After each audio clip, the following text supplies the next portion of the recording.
देखिए वर्तमान में हमारे देश में मुख्य रूप से रासायनिक खेती ही हो रहा है। रासायनिक खेती का मतलब है कि रासायनिक उर्वरकों के द्वारा उत्पादन। और चूँकि कुछ समय से ये देखा जा रहा है कि किसानों को सही समय पे जितना चाहिए उसको आवश्यक मात्रा में रासायनिक उर्वरक कभी कभी उपलब्ध नहीं हो पाता है।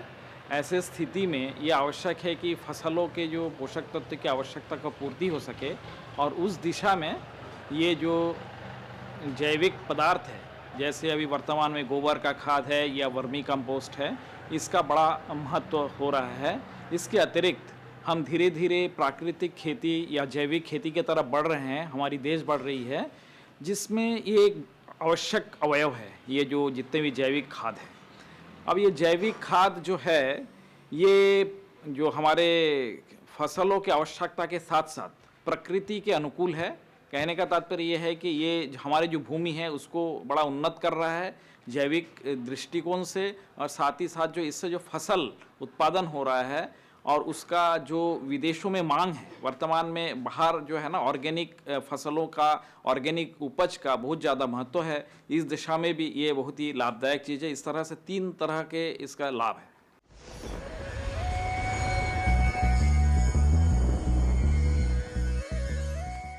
आज तो वसूली करके ही जाऊंगा। घनश्याम, अरे ओ घनश्याम। वो तो स्कूल गए हैं। स्कूल गया है।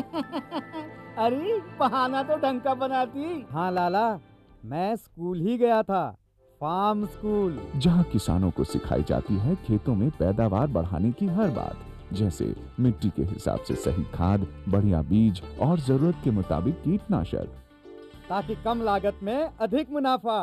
ये पकड़ लाला, तेरा हिसाब साफ।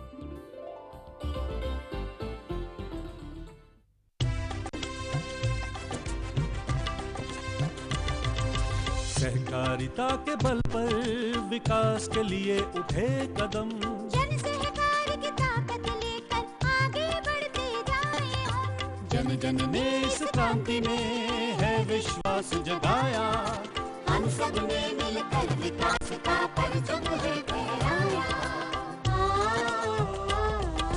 दूर जहाँ सूरज उगता उस धरती से मैदानों तक, हिम शिखरों के श्वेत बर्फ से हिंद महासागर तक। श्वेत क्रांति हो, हरित क्रांति या ग्राम विकास की बात, एकता ही धर्म हो, अब चाहे दिन हो या रात। कृषि मंत्रालय, भारत सरकार द्वारा जनहित में जारी।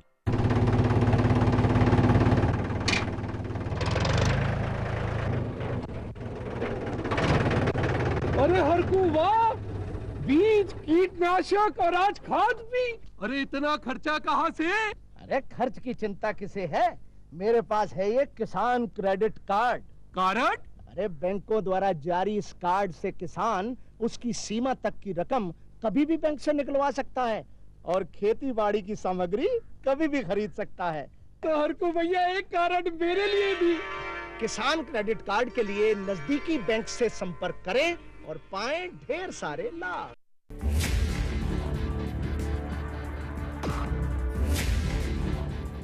भोजन, जल और शुद्ध वातावरण हमारे जीवन का मुख्य आधार है और कृषि इसका मूल स्तंभ। पिछले 60 वर्षों में विज्ञान आधारित कृषि का व्यापक प्रसार हुआ है। साथ ही कृत्रिम संसाधनों के बढ़ते प्रयोग से कृषि की सतत क्षमता पर चिंताएं बढ़ी हैं। प्रधानमंत्री श्री नरेंद्र मोदी जी के दूरदर्शी नेतृत्व के अंतर्गत रसायन मुक्त जैविक खेती एक महत्वपूर्ण प्रयास है। रसायन मुक्त जैविक खेती को बढ़ावा देने के लिए 5 वर्ष पूर्व सरकार ने परंपरागत कृषि विकास योजना तथा उत्तर पूर्व भारत में जैविक मूल्य श्रृंखला योजनाएं आरंभ की। ऑर्गेनिक फार्मिंग को देश भर में बढ़ावा देने के लिए सरकार अनेक प्रयास कर रही है। इसके लिए परंपरागत कृषि विकास योजना के तहत काम किया जा रहा है। न सिर्फ ऑर्गेनिक फार्मिंग को बल दिया जा रहा है, बल्कि उसके लिए वैल्यू एडिशन और मार्केट की व्यवस्था भी की जा रही है। भारत सरकार एवं किसानों के सम्मिलित प्रयासों से आज देश के लगभग 36 लाख किसान 38 लाख हेक्टेयर क्षेत्र में जैविक खेती कर रहे हैं। इसके अतिरिक्त हमारे देश के अनेक ऐसे क्षेत्र हैं जहां आज भी पारंपरिक जैविक खेती हो रही है। इन पारंपरिक जैविक क्षेत्रों को जैविक प्रमाणीकरण सुलभ कराने हेतु पीजीएस के अंतर्गत लार्ज एरिया सर्टिफिकेट का प्रावधान किया गया है। इस प्रक्रिया की विशिष्टता ये है कि इसमें प्रमाणीकरण मात्र 2 से 3 महीनों में हो जाता है, जबकि सामान्य परिस्थितियों में इसमें 2 से 3 वर्ष का समय लगता है। अंडमान निकोबार केंद्र शासित प्रदेश के कार निकोबार एवं नैन काउरी द्वीप समूह देश के सर्वप्रथम ऐसे प्रमाणीकृत जैविक क्षेत्र हैं। अभी हाल ही में संपूर्ण लक्षद्वीप को जैविक खेती के रूप में प्रमाणित किया गया है। वर्ष 2016 में सिक्किम राज्य पूर्ण जैविक कृषि राज्य के रूप में प्रमाणित हो चुका है। सुदूर उत्तर में हिमालय श्रृंखला के बीच स्थित लद्दाख ने भी पूर्ण जैविक के लक्ष्य की ओर बढ़ना शुरू कर दिया है। जैविक उत्पादों को बाजार सुलभ कराने तथा किसानों की उपभोक्ताओं तक पहुंच बनाने के लिए एक समर्पित जैविक खेती पोर्टल भी बनाया गया है। जैविक खेती पोर्टल के जानकारी मंच और विपणन मंच के माध्यम से किसानों को उच्च गुणवत्ता उत्पादन तथा बाजार उपलब्ध कराया जा रहा है। आशा है देश के सभी राज्य अपने जैविक क्षेत्रों का विस्तार करेंगे और देश में जैविक कृषि क्रांति को मजबूत करने में योगदान देंगे। जैविक उत्पादों की देश और विदेशों में बढ़ती मांग तथा जैविक उत्पादों का बढ़ता बाजार, किसानों की उपभोक्ताओं तक पहुंच तथा जैविक एफपीओ द्वारा जैविक कृषि व्यापार में भागीदारी हमारे किसानों को अपनी आय बढ़ाने का अवसर दे रहा है। पिछले 5 वर्षों में जैविक कृषि उत्पादों का निर्यात दोगुने से अधिक बढ़कर 7,000 करोड़ रुपए से अधिक का हो गया है और इसमें प्रतिवर्ष 20% से अधिक की वृद्धि हो रही है। उम्मीद है पारंपरिक क्षेत्र के किसान भी इस बढ़ते बाजार से लाभान्वित होंगे और जैविक कृषि आंदोलन को आगे बढ़ाएंगे। किसानों की मुस्कान समृद्ध हिंदुस्तान की है पहचान।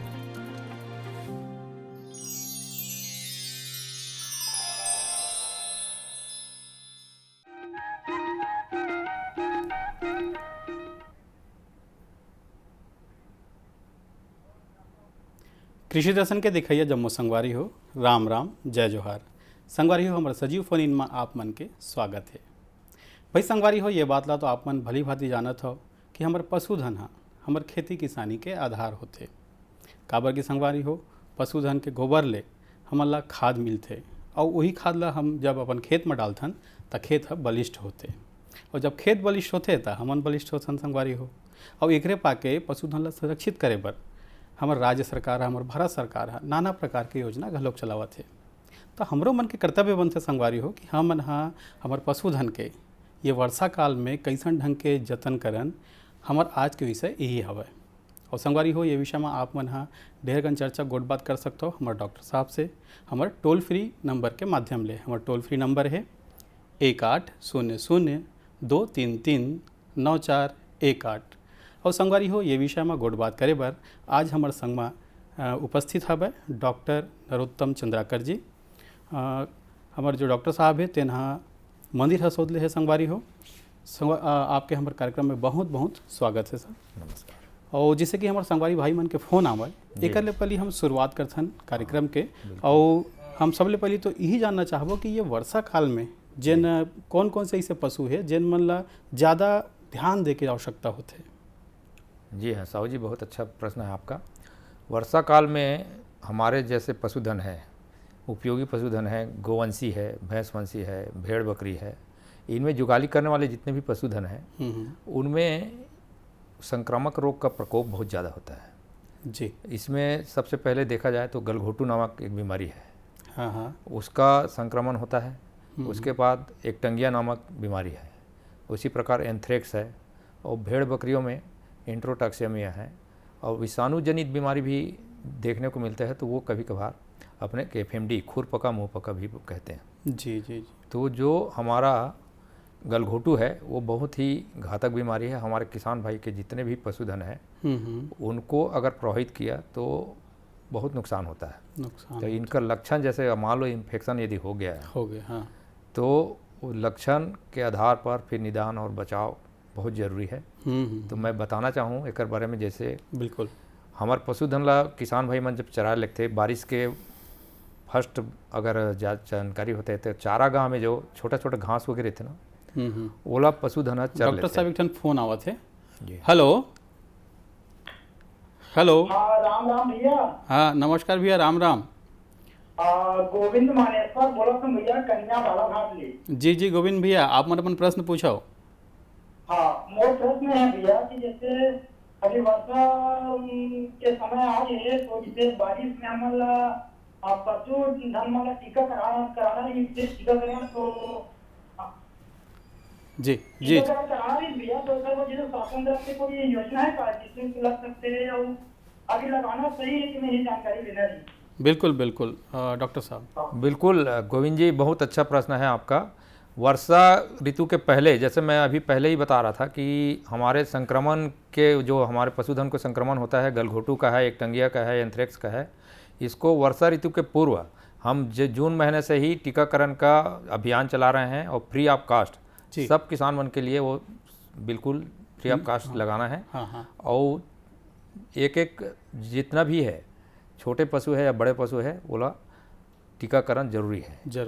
तो एक गलघोटू का, एक टंगिया का कंबाइंड वैक्सीन आजकल उपलब्ध है। नज़दीक के पशु चिकित्सा केंद्र में आप संपर्क करो और जा करके अपन टीका के उपयोग करके अपन पशुधन ला सुरक्षित कर सकत हो। जी डॉक्टर साहब, हमन हाँ गुड बात करते हैं कि अगर कहीं ऐसे पशुधन ला वर्षा काल में जैसे सहजक बात करते हैं, तो आप बता रहे हो कि बीमारी के विषय में, जी हाँ, है ना, तो ओकर टीकाकरण हवे एक बहुत अच्छा चीज़ है, आप मन बताया हबो। अब हम बात करते हैं कि पशुधन वर्षा काल में पशुधन ला जब हम शुरुआत में ही रखते हैं, तो ओकर शेड निर्माण कैसे होना चाहिए, ओकर घर कैसे बनना चाहिए? हाँ, बहुत अच्छा प्रश्न है। देखिए क्या होता है कि अगर इन्फेक्शन को बचाना है, संक्रमण को बचाना है, या फिर कंटामिनेशन को बचाना है जो और साथ में इन्फेक्शन करे, तो जो शेड बनाएंगे हम पशुधन का जी, तो वो पूर्व दिशा से फेसिंग होना चाहिए, और पश्चिम दिशा में भी थोड़ा सा मतलब उसका प्रकाश आना चाहिए। सूर्य का प्रकाश जब शेड में पड़ेगा तो वहाँ का कंडा जितना भी है, कंटामिनेशन है, गोबर है, पेशाब है, पानी है, वो बहुत जल्दी सूख जाता है सफाई करने के बाद। अगर उसमें पूर्व फेसिंग नहीं रहेगा तो होता क्या है कि अगर नहीं सूख पाया कंटामिनेशन के कारण, तो बहुत सारे बीमारी होने का अंदेशा रहता है। जैसे हमारे दुधारू पशुधन है, दूध देने के बाद उसी जगह पर बैठ जाते हैं। अगर मान लो नीचे का ज़मीन गीला है, तो गीला होने के कारण क्या होता है, कई बार वो बैक्टीरिया का प्रकोप रहता है, तो उनके थन के रास्ते से उसमें जा करके मास्टाइटिस डेवलप करता है। तो थनैला रोग होने के कारण दूध को प्रभावित कर देता है, और अच्छे पशुधन उसमें नुकसान होने का अंदेशा रहता है। उसी प्रकार जितने भी और अच्छे आपके बछड़े बछड़ियाँ हैं जी, वो गीले जगह में बैठेंगे तो उनमें डर्मेटाइटिस जो चमड़ी का रोग होता है वो होने का अंदेशा बना रहता है जी। तो इस तरह से अगर आप पूर्व फेसिंग में रखेंगे तो शाम तक के जो उसका प्रकाश आता है तो वो सूख जाता है और साफ़ हो जाता है। तो कंटामिनेशन से बैक्टीरिया का, जीवाणु और विषाणु का जो प्रकोप है बिल्कुल कम हो जाता है उससे। यानी कि कहा जा सकता है डॉक्टर साहब कि सूर्य के प्रकाश भी एक प्रकार के टीकाकरण के काम करते हैं। बिल्कुल, अल्ट्रावायलेट रेस जो होते हैं ना जी, ओकर से ओकर जीवाणु विषाणु है नष्ट हो जाते। अगर हम बात करें सेट निर्माण में ही जमीन तल के अगर बात करते हैं जी, तो ओकर डिज़ाइन कैसे होना चाहिए पशुधन पर? पशुधन पर जैसे आपके अब स्ट्रेंथ के ऊपर है। कतका पशुधन के लिए जैसे डेयरी मान लो साधारणतः 10 गाय के डेयरी बनाओ, 10 गाय डेयरी है ना, तो 10 गाय डेयरी के लिए 700 स्क्वायर फीट काफ़ी है। और वो टेल टू टेल सिस्टम से भी बना सकते हो और हेड टू हेड भी बना सकते हो। आपके पास अगर ज़्यादा और स्पेस है तो हेड टू हेड बना सकते हो। हेड टू हेड में क्या होता है कि एक छोटे से जगह में बीच में मेंजर बना देते हैं कोटना, और दोनों तरफ पशु के मुँह हेड टू हेड में रहते हैं। तो कोटना में जो है आराम से वो खा सकते हैं, वो छोटे जगह में बराबर मात्रा में हमारे पशुधन रख सकता है। अगर आपके पास ज़्यादा समय है, स्पेस है, तो ज़्यादा स्पेस में क्या करना चाहिए कि हेड टू हेड बना दे, तो दोनों साइड से कोटना की व्यवस्था हो जाए और पानी पेशाब के लिए बीचों बीच एक जगह हो जाए, और पीछे साइड से दोनों साइड के हेड पोर्शन से उसका मेंजर में हम अपने दाना या चारा को उसमें डाल सकें जी। तो सफाई के लिए बहुत पर्याप्त मात्रा में हमको बिल्कुल अच्छा बात बोलो डॉक्टर साहब। सफाई की बात कर रहे हो आप जी। अगर हम वो शेड में सफाई के विशेष ध्यान के अगर बात करें तो ऐसे का काम है जला हमला ओमा करना चाहिए? हाँ, देखिए हमेशा अगर हम दाना चारा दे रहे हैं शेड में तो मेंजर में सफाई एक के बाद, जैसे कई बार क्या करते हैं पानी के साथ में कोटना में दाना भी डाल देते हैं, सूखा चारा को भी डाल देते हैं उसी में, और फिर पानी पड़ा रहता है। वो पानी रुकने के बाद वहाँ पे इन्फेक्शन होने का डर रहता है। बिल्कुल। तो उसको क्या करना चाहिए, हर 2 दिन या 4 दिन में चूना से पुताई कर दो। अच्छा। जो हम दीवार पोतने का चूना है ना, जी। उससे पुताई कर देने से उनके अंदर जितने भी जीवाणु हैं, विषाणु हैं, वो नष्ट हो जाता है। अच्छा। दूसरा, पीने का पानी जो है हमको साफ़ रखना चाहिए पोटेशियम परमेंगनेट के घोल से। उसको अगर कहीं इन्फेक्शन हो गया है तो उसको भी सफाई कर देना चाहिए एक। जी जी जी। और वर्षा काल में जैसे पानी के ज़्यादा उमस जो रही थे, जी, है ना, अंदर में ज़्यादा वर्षा काल में रही थे, विशेष रूप से अगर हम सफाई की बात करें या बाहर के पानी नीचे गिरा थे, तो वो विषय में हम क्या कह सकते हैं कि मतलब बोरा वगैरह बिछा के भी हम लोग सेव कर सकते हैं कि? हाँ, बोरा वगैरह बिछा के नाली के बना करके, यदि मान लो अगर पानी रुकता है वहाँ तो फंगस होने का डर रहेगा सीलन के वजह से। तो फंगस एक टॉक्सिन पैदा करता है, और वही चीज़ अगर सीधा उसके दाना चारा में चला जाए तो टॉक्सिन पैदा करेगा, फूड पॉइजनिंग होने का अंदेशा रहेगा। और उससे क्या है, हमारे पशुधन में जो ग्रोथ होना चाहिए वो नहीं हो पाता है, उत्पादन देना है तो वो भी प्रभावित हो जाता है, और अंदर में एंट्राइटिस वगैरह होने से हमारे पशुधन में बहुत क्षति होता है। तो क्षति मतलब हमला विशेष रूप से चाहते हैं 2 टन गायपाल चाहे 10 टन गायपाल, सफाई के महत्व बहुत विशेष है। बिल्कुल। खबर कि वहीं से बीमारी के उत्पन्नता होती। बिल्कुल। डॉक्टर साहब, हम अगर बात करते हैं कि अगर वर्षाकालीन समय में खान पान के विषय में अगर बात करें तो कौन कौन से ऐसे सावधानी है जिला हमला खान पान के विषय में रखेला पड़ी है? हाँ जी हाँ, देखिए हमारे पास यदि अच्छा नस्ल का गाय या भैंस है जिसका उत्पादन अच्छा हो रहा है, तो क्या होता है कि बारिश के सीज़न में आने के बाद फिर हरा चारा का अच्छा से उत्पादन होना चालू हो जाता है। तो कई बार लोग बाग क्या करते हैं कि कांदी के रूप में काट करके उसको हरा हरा ही खिला देते हैं। तो हरा हरा ना खिला करके दोनों को मिक्स करके खिलाना है, हरा और सूखा चारा दोनों। सूखा चारा। तो संतुलित पशु आहार बहुत ज़रूरी है उसको देना, ताकि उसकी इम्यूनिटी भी बने रहे, और हरा चारा के साथ में सूखा चारा को समावेश करके ही देना है ना। तो जैसे हमारे 10 लीटर की गाय है तो हमको कितना संतुलित आहार उसको देना चाहिए, इस पर बहुत ज़रूरी है।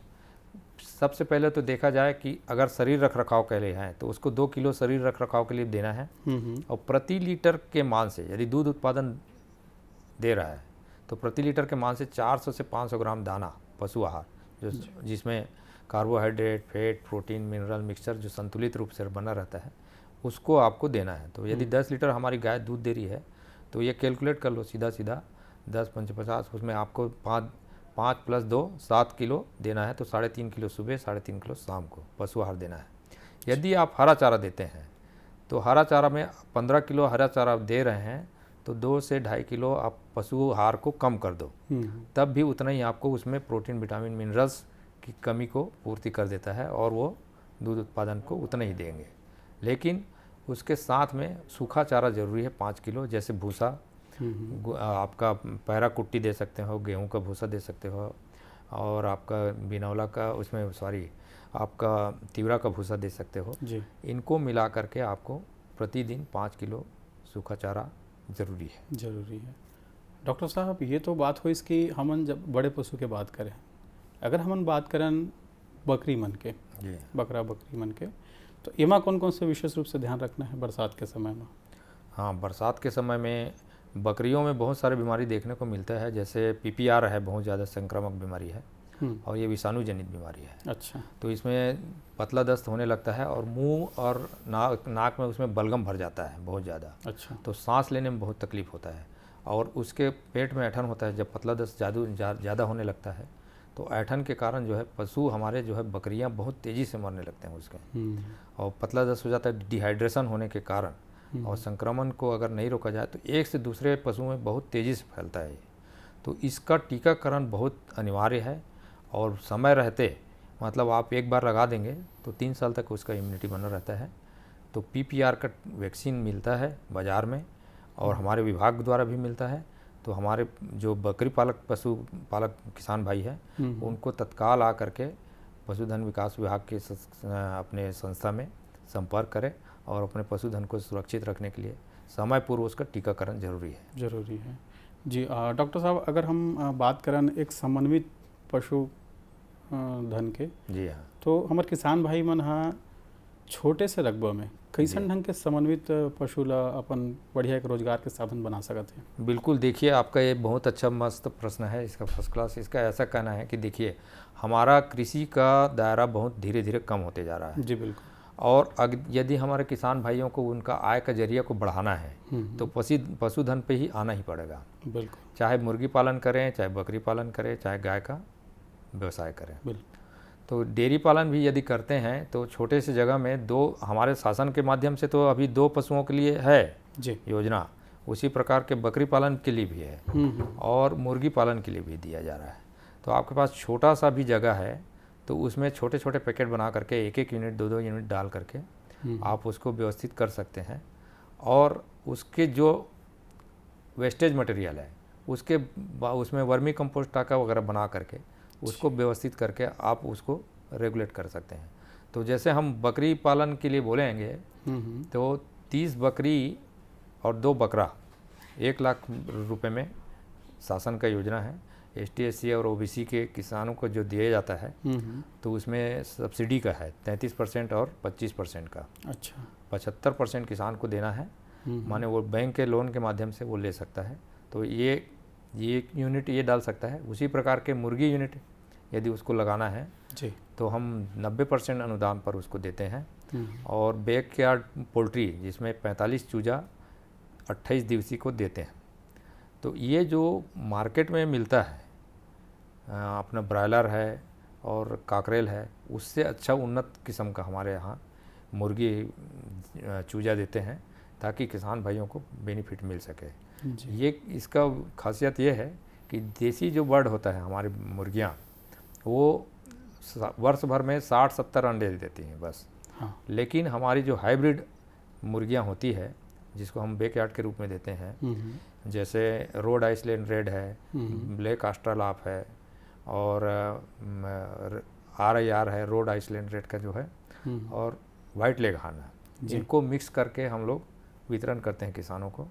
तो ये 250 अंडे देती हैं वर्ष भर में। हाँ, और इनके चूजे भी निकाल सकते हैं उनके पास यदि संसाधन है तो, या देसी को जो कुक करते हैं वहाँ कुकड़ुक करते हैं उसी अंडे में शामिल कर दें तो वो चूजा निकल जाता है।